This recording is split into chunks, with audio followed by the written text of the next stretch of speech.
विज्ञान मंत्रालयर भारतीय राष्ट्रीय महासागर सूचना सेवा केन्द्र भारत महासागर पूर्वानुमान प्रणाली द्वारा संपूर्ण महासागर राज्य पूर्वानुमान सूचना एवं परामर्श सेवा प्रदान करिथाय। ଏହି ପୂର୍ବାନୁମାନ ଧନଜୀବନକୁ ସୁରକ୍ଷିତ ରଖିବା ତଥା ସାମୁଦ୍ରିକ ସଞ୍ଚାଳନର ଯୋଜନା ପ୍ରସ୍ତୁତ କରିବା ପାଇଁ ଗୁରୁତ୍ୱପୂର୍ଣ୍ଣ।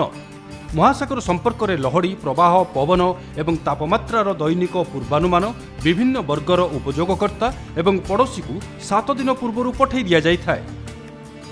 ଏହି ପୂର୍ବାନୁମାନ ବ୍ୟତୀତ 48 ଉପଯୋଗକର୍ତ୍ତା ବିଶିଷ୍ଟ ଉତ୍ପାଦ ଉପଲବ୍ଧ ଅଛି, ଯେପରିକି ଜାହାଜ ମାର୍ଗରେ ମହାସାଗର ରାଜ୍ୟ ପୂର୍ବାନୁମାନ, ୱେବ୍ ମ୍ୟାପ୍ ସେବା, ତେଲ ଫିଲ୍ ପରାମର୍ଶ ସେବା, ଅନୁସନ୍ଧାନ ଏବଂ ଉଦ୍ଧାର ସହାୟତା ଉପକରଣ, ତୋଫାନ ସତର୍କତା, ସଂଯୁକ୍ତ ଇନକୋଏସ୍, ଆଇଏମ୍ଡି ସୂଚନା, ଉଚ୍ଚ ଲହଡ଼ି ସଂକେତ, ବନ୍ଦର ପାଇଁ ପୂର୍ବାନୁମାନ ଇତ୍ୟାଦି।